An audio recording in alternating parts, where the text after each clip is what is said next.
हम आपको केदारनाथ धाम के अनसुने रहस्य आपको बताएंगे। ये वो रहस्य हैं जिनका जवाब शायद आज भी विज्ञान के पास नहीं है।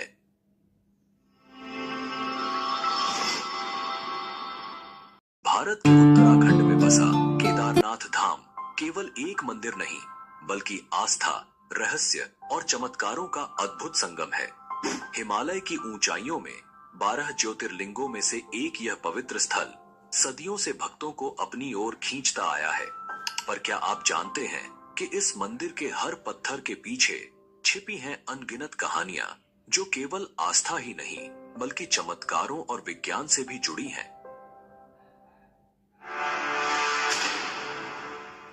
16 जून 2013 की वह काली रात, जब प्रकृति ने अपना तांडव दिखाया और उत्तराखंड के केदारनाथ में हर ओर विनाश कर दिया।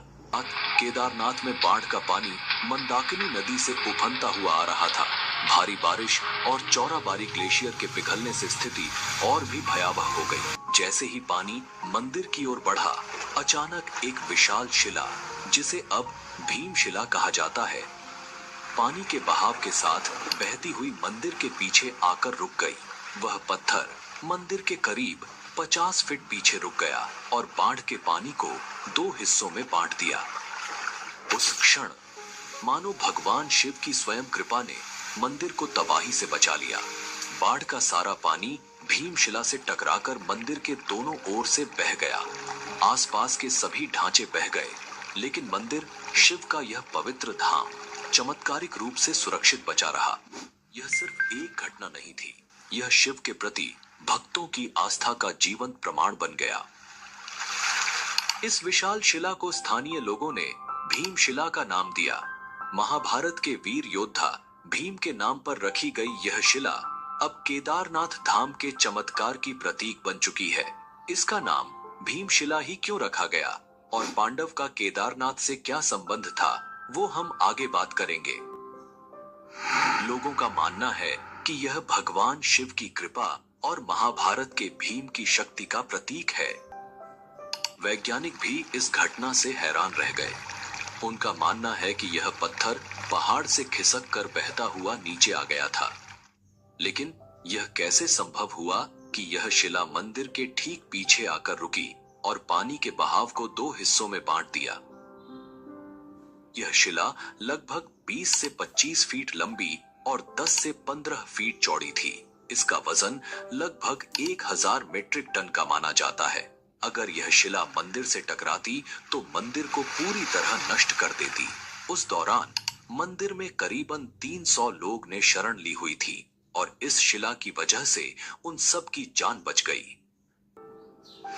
तो हमारे मन में सबसे बड़ा प्रश्न यह उठता है कि आखिर किसने इतनी मजबूत और अत्याधुनिक तकनीक से केदारनाथ मंदिर का निर्माण किया। इसके पीछे की कहानी और इतिहास को जानना बेहद दिलचस्प है। तो चलिए हम शुरुआत से ही इस पवित्र मंदिर के इतिहास की गहराइयों में झांकते हैं और समझते हैं कि किसने और कैसे इस अद्भुत मंदिर का निर्माण किया। तो आइए जानते हैं इस मंदिर के निर्माण के बारे में। धार्मिक ग्रंथों में वर्णित कथा के अनुसार महाभारत के युद्ध में विजय प्राप्त करने के बाद युधिष्ठिर को हस्तिनापुर का राजा घोषित किया गया। लगभग 4 दशकों तक उन्होंने हस्तिनापुर पर शासन किया।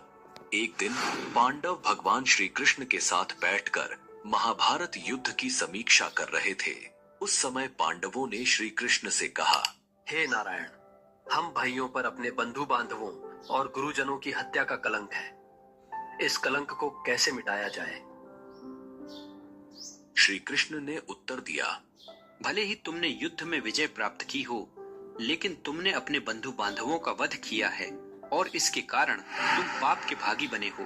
इन पापों से मुक्ति सिर्फ महादेव ही दिला सकते हैं। इसके बाद श्री कृष्ण द्वारका लौट गए और पांडव पापों से मुक्ति के लिए चिंतित रहने लगे। उसी दौरान पांडवों को खबर मिली कि भगवान श्री कृष्ण ने अपना देह त्याग दिया है। इस दुखद समाचार ने पांडवों को झकझोर दिया। अब जब उनके सदा के सहायक कृष्ण भी नहीं रहे, पांडवों ने अपने राज्य परीक्षित को सौंप दिया और द्रौपदी सहित भगवान शिव की तलाश में निकल पड़े।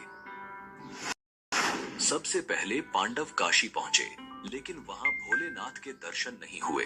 वे कई अन्य स्थानों पर भी गए, परंतु जहां भी पांडव पहुंचते शिव जी वहां से चले जाते। इस खोज में वे एक दिन हिमालय तक आ पहुंचे। तब भगवान शिव ने पांडवों को आता देख नंदी का रूप धारण कर लिया और पशुओं के झुंड में चले गए। भगवान शिव को पाने के लिए भीम ने एक योजना बनाई। उन्होंने विशाल रूप धारण कर अपने पैर केदार पर्वत के दोनों ओर फैला दिए, ताकि कोई भी पशु उनके पैरों के बीच से निकल सके। लेकिन नंदी रूपी भगवान शिव ने ऐसा नहीं किया। तभी भीम ने नंदी को पहचान लिया और पकड़ने का प्रयास किया, लेकिन शिव जी धरती में समाने लगे। भीम ने उनका पिछला हिस्सा पकड़ लिया। भगवान शिव पांडवों की भक्ति से प्रसन्न हुए और उन्हें दर्शन देकर उनके पापों से मुक्त कर दिया। तभी से भगवान शिव यहाँ नंदी की पीठ के रूप में पूजे जाते हैं। इसी वजह से केदारनाथ का शिवलिंग बाकी शिवलिंगों से अलग है। ऐसा कहा जाता है कि जब भगवान शिव ने पांडवों को उनके पापों से मुक्त किया और उनका प्रायश्चित स्वीकार किया, तब पांडवों ने केदारनाथ मंदिर का निर्माण करवाया। यह भी कहा जाता है कि भगवान शिव का शरीर पृथ्वी के अलग अलग हिस्सों में प्रकट हुआ, जिससे पंच केदार की उत्पत्ति हुई। भगवान शिव का मुख नेपाल के पशुपतिनाथ मंदिर में, भुजाएं तुंगनाथ में, मुख रुद्रनाथ में, नाभि मदमहेश्वर में और जटाएं कल्पेश्वर में प्रकट हुई। यही 5 स्थान पंच केदार के रूप में पूजित हैं। केदारनाथ को पंच केदार में सबसे प्रमुख माना जाता है, क्योंकि यहाँ भगवान शिव के पीठ रूप की पूजा की जाती है।